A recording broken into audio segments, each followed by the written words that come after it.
Corona संक्रमण से जुड़ी जेलों की ये खबर हैरान करने वाली है। आखिर जेलों की काल कोठरी तक कैसे पहुंच गया कोरोना वायरस? हम आपको अब दिखाएंगे देश की 4 जेलों का हाल, जिसमें कोरोना पॉजिटिव कैदियों और जेल स्टाफ की तादाद 400 के करीब हो गई है। और ये सब कुछ पिछले 10 दिन में तेजी से बढ़ा है। जेलों में कैसे हुए कोरोना के ये चेन इन्फेक्शन, देखिए हमारी स्पेशल रिपोर्ट में।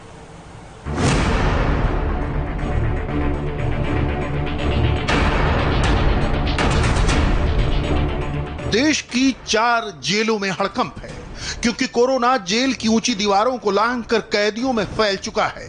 जेल कर्मियों को भी अपनी चपेट में ले चुका है। दिल्ली की रोहिणी जेल में 15 कैदियों को कोरोना। मुंबई की ऑर्थर रोड जेल में 158 कैदी, 26 स्टाफ कोरोना पॉजिटिव। जयपुर की 2 जेलों में कोरोना के 166 मामले। आगरा की जेल में 10 कैदी कोरोना पॉजिटिव।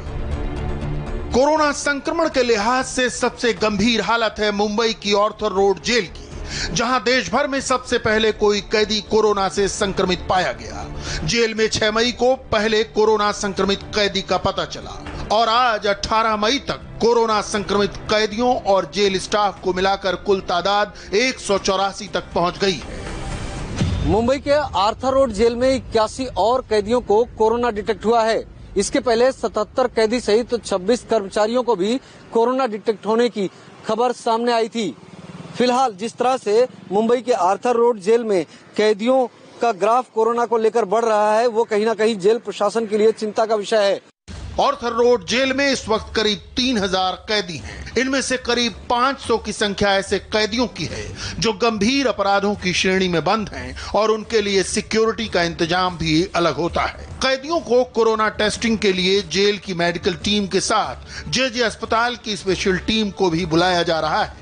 कोरोना पॉजिटिव पाए गए कैदियों के लिए ऑर्थर रोड जेल में 2 क्वारंटीन वार्ड बनाए जा चुके हैं, जिनमें से एक कैदियों के लिए और दूसरा जेल ऑफिशियल्स के लिए, जिनकी संख्या 26 तक पहुंच चुकी है। जेल में 10 दिन में ही कोरोना के इतने मरीज कैसे हो गए? क्या जेल प्रशासन पहले से ही तैयार नहीं था? आखिर महाराष्ट्र की सुरक्षित जेल में कैसे पहुंचा कोरोना? ऑर्थर रोड जेल के बाद मुंबई की भायकला जेल में भी कोरोना फैलने की खबर है। कोरोना की वजह से एक महिला कैदी की मौत हो चुकी है। इसके बाद राज्य की सभी जेलों में एहतियात बढ़ा दिया गया है। महाराष्ट्र की 8 जेलों को कोरोना की वजह से सील किया जा चुका है। राज्य की सभी जेलों में अभी 35,000 से ज्यादा कैदी हैं। जेलों में बढ़ते संक्रमण की वजह से सरकार 17,000 कैदियों को छोड़ने की योजना बना रही है। जो 35,000 कैदी अलग अलग जेल में हैं, उसमें से अंडर ट्रायल 5,000 कैदी, जिनको 7 साल तक सजा हुई है, ऐसे 3,000 कैदी, और जिनको 7 साल के ऊपर सजा हुई है, ऐसे 9,000 कैदी। ऐसे कुल मिला के 35,000 में से 17,000 कैदियों को टेम्पररी पैरोल देने का निर्णय आज हुआ है। दिल्ली में जिस तेजी से कोरोना संक्रमण फैल रहा है, उसकी रफ्तार दिल्ली की जेलों को चपेट में लेने लगी है। खासकर रोहिणी जेल में 15 कैदियों के कोरोना संक्रमित पाए जाने के बाद दिल्ली की रोहिणी जेल में वार्डन समेत 15 लोगों को कोरोना हुआ है। सभी को आइसोलेशन वार्ड में रखा गया है। सारे इंतजाम वहां किए गए और पूरे जेल को डिसइंफेक्ट कराया जा रहा है। एक्सपर्ट्स मानते हैं कि जेल में इस तरीके से कोरोना फैलना काफी खतरनाक साबित हो सकता है। दिल्ली की जेलों में कोरोना से बचाव के तमाम इंतजामों के बीच संक्रमण का पहला मामला रोहिणी जेल में सामने आया था। 10 मई को कुलदीप नाम का कैदी डीडीयू अस्पताल में ऑपरेशन के लिए गया था। ऑपरेशन के बाद जांच में वो कोरोना पॉजिटिव पाया गया, हालांकि उसमें कोई लक्षण नहीं था। 13 मई को जांच रिपोर्ट आई तो उसके सेल में बंद 20 कैदियों का कोरोना टेस्ट हुआ। 15 मई को आई जांच रिपोर्ट में 20 में से 15 लोगों को कोरोना पॉजिटिव पाया गया। इसके साथ उस सेल के संपर्क में आने वाले 5 जेल स्टाफ में से एक को भी कोरोना पॉजिटिव पाया गया। एक साथ 16 लोगों के पॉजिटिव पाए जाने के बाद पूरी रोहिणी जेल में टेस्टिंग और सैनिटाइजेशन तेज कर दिया गया है। जेल के 5 कैदियों और 5 जेल स्टाफ को भी क्वारंटीन किया जा चुका है। इसके साथ दिल्ली की तिहाड़ जेल में भी एहतियात बढ़ा दिया गया है। जयपुर की 2 जेलों में कोरोना के 166 मामले।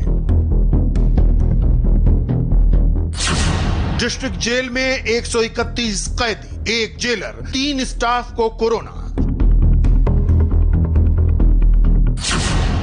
सेंट्रल जेल में 30 कैदी और 2 jail staff corona positive. Jaipur की ये दोनों जेलें एक साथ लगी हुई हैं। दोनों के बीच सिर्फ एक दीवार है। संक्रमण का सिलसिला जिला जेल से शुरू हुआ। इसके बाद एक हफ्ते के भीतर दोनों जेलों में 166 कैदी और 1 जेलर समेत 5 जेल स्टाफ कोरोना से संक्रमित हो गए। ये जयपुर का सेंट्रल जेल है, जहां पर पीछे जितने भी कैदी हैं उनकी अभी सैंपलिंग की जा रही है। बताया जा रहा है कि 350 कैदियों की रिपोर्ट आनी बाकी है, लेकिन राजस्थान की अन्य जेलों में भी अब जांच की जा रही है, क्योंकि अन्य जेलों में भी लगातार कोरोना पॉजिटिव मिलने की संख्या बढ़ती जा रही है। और यही वजह है कि अब जितने भी नए बंदी आ रहे हैं उन बंदियों को दौसा के जेल में रखा जा रहा है, जहां पर कोविड के जितने भी संक्रमित यानी जो कैदी हैं उनको और साथ ही साथ नए बंदियों को वहां पर रखा जाएगा। हम आपको बताते हैं जयपुर की दोनों जेलों में कोरोना का चेन इन्फेक्शन कैसे इतना भयंकर हो गया। शुरुआत होती है डिस्ट्रिक्ट जेल के एक कैदी से, जिसे टीबी की जांच के लिए अस्पताल ले जाया गया। वहां वो कोरोना पॉजिटिव निकला। इसके बाद उसे 14 दिन तक बाकी कैदियों से अलग रखा गया। 14 दिन बाद जब जांच हुई तब वो कैदी दोबारा पॉजिटिव निकला। उसी के जरिए जिला जेल के जेलर और दूसरे कैदियों को संक्रमण हुआ। इसके साथ उसके जरिए कोरोना सेंट्रल जेल तक पहुंच गया, क्योंकि संक्रमित कैदी जिस अस्पताल में भर्ती था वहां सेंट्रल जेल के भी कैदी इलाज के लिए आए थे। जयपुर की दोनों जेलों में 350 ऐसे कैदियों की जांच हो रही है जिनके संक्रमितों के संपर्क में आने की आशंका है। कोरोना का संक्रमण दूसरे कैदियों और राज्य के दूसरी जेलों में न पहुंचे, इसके लिए दौसा जेल को खाली कराया जा रहा है। इसी जेल में सभी कोरोना संक्रमित कैदियों को रखने की योजना है।